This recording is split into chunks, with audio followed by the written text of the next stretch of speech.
വയനാട് മീനങ്ങാടി പഞ്ചായത്തിലെ മൂന്നാനക്കുഴിയിൽ സബർമതി ഉന്നതി എന്ന പേരിൽ 24 വീടുകളാണ് പഞ്ചായത്ത് നിർമ്മിച്ചു നൽകിയത്.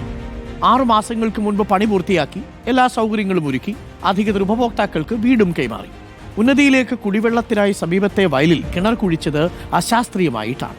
ചെളി നിറഞ്ഞ വെള്ളം ഉപയോഗിക്കാൻ കഴിയാതായതോടെ 12 കുടുംബങ്ങൾ താമസം മതിയാക്കി ഉന്നതിയിൽ നിന്നും ബന്ധുവീടുകളിലേക്ക് മടങ്ങി.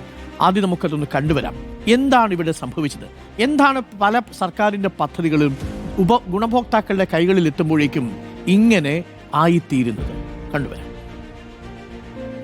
ഭൂരഹിതരായ ആദിവാസി കുടുംബങ്ങളെ പുനരധിവസിപ്പിക്കുന്നതിനായി 21 ലക്ഷം രൂപ ചെലവിട്ടാണ് മീനങ്ങാടി ഗ്രാമപഞ്ചായത്ത് 2-ാം വാർഡ് മൂന്നാനക്കുഴിയിൽ 1 ഏക്കർ 21 സെന്റ് സ്ഥലം സബർമതി പദ്ധതിക്കായി കണ്ടെത്തിയത്.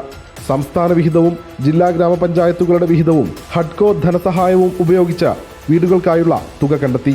ഒരു വീടിന് 6 ലക്ഷം രൂപ നിരക്കിൽ 1,44 ലക്ഷം രൂപ ചെലവിൽ വീടുകൾ നിർമ്മിച്ചു. കഴിഞ്ഞ മെയ് 23-ാം തീയതിയാണ് 24 കുടുംബങ്ങൾക്ക് വീടുകളുടെ താക്കോൽ കൈമാറിയത്. എന്നാൽ വീടുകളിലെല്ലാം വാട്ടർ ടാങ്ക് ഉണ്ടെങ്കിലും കുടിവെള്ളം കിട്ടാക്കനിയായിട്ട് 5 മാസമായി.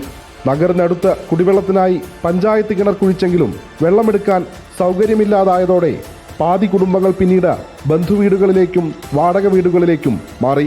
സബർമതി ഉന്നതി എന്ന് പേരിട്ട് 24 വീടുകൾ നിർമ്മാണം പ്രവൃത്തി പൂർത്തിയാക്കി ഉദ്ഘാടനമൊക്കെ കൊട്ടിഘോഷിച്ചാണ് നടത്തിയത്. പക്ഷേ അവർക്കായി കുടിവെള്ളത്തിന് വേണ്ടി നിർമ്മിച്ച കിണറാണ് ഈ കാണുന്നത്. അതായത് നമ്മൾ നിൽക്കുന്ന സ്ഥലത്ത് നിന്ന് ഏകദേശം താഴ്ന്ന ഭാഗത്തായി നിൽക്കുന്ന ഈ കിണറിൽ നിന്ന് ഇവരെങ്ങനെയാണ് വെള്ളം കോരുക എന്നുള്ളത് അധികൃതർ തന്നെ പറഞ്ഞു തരണം. അവർ പറയണമെന്ന് വെച്ച് കഴിഞ്ഞാൽ ഇത് പഞ്ചായത്തിൻ്റെ പഞ്ചായത്ത് നമുക്ക് ശരിയാക്കി തരേണ്ടതാണ്, നന്നാക്കി വൃത്തിയാക്കി തരേണ്ടതാണ്. പക്ഷേ നമുക്കത് തരുന്നില്ല. അത് തന്നാലും നമുക്ക് ഇവിടെ ജനങ്ങൾ വന്ന് താമസിക്കാൻ തുടങ്ങും. പറ്റില്ല.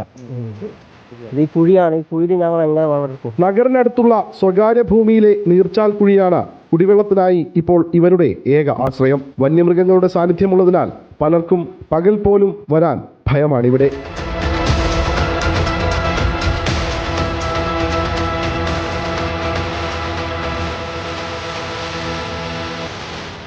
ഇരുപത്തിനാലോളം വീടുകൾ നിർമ്മാണ പ്രവൃത്തി പൂർത്തിയാക്കി. അതിലാകെ 12 വീടുകളിൽ മാത്രമാണ് ആളുകൾ താമസിക്കുന്നത്. അതിലിപ്പോൾ 4-5 കുടുംബങ്ങളെ ആയിട്ടാണ് നമ്മളിപ്പോൾ ഇവരെടുക്കുന്ന വെള്ളമെടുക്കുന്ന സ്ഥലത്തേക്ക് പോയത്. അവിടെ ഒരു മൂലയ്ക്കുള്ള ഒരു അരുവിയുണ്ട്. ആ അരുവിയിൽ നിന്നാണ് വെള്ളമെടുക്കുന്നത്. അതിൽ തന്നെ 4ഓളം ആളുകൾ വെള്ളമെടുത്തപ്പോഴേക്കും നിലവിലിപ്പോൾ ആ അരുവിയിൽ വെള്ളമില്ലാത്ത ഒരു സാഹചര്യമാണ്. അടിസ്ഥാന സൗകര്യങ്ങളും നൂതന സംവിധാനങ്ങളും ഒരുക്കി പാർപ്പിടം നിർമ്മിച്ചതുപോലെ കുടിവെള്ളവും ലഭ്യമാക്കണമെന്നാണ് സബർമതി ഉന്നതിയിലുള്ളവർക്കും പറയാനുള്ളത്.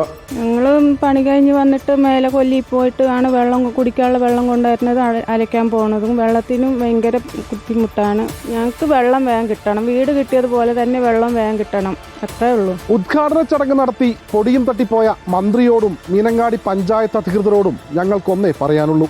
വീടുകൾ മാത്രം നിർമ്മിച്ചാൽ പോരാ, അവിടെ ജീവിക്കുന്ന മനുഷ്യർക്ക് വേണ്ട അടിസ്ഥാന സൗകര്യങ്ങൾ ഒരുക്കേണ്ടത് നിങ്ങളുടെ ഉത്തരവാദിത്തമാണ്, കടമയാണ്. വീഡിയോ ജേർണലിസ്റ്റ് അതുൽ ആമ്രയ്ക്കും മുജീബ് ടിക്കുമൊപ്പം reporter Deepak Mohan in reporter, Wayanad.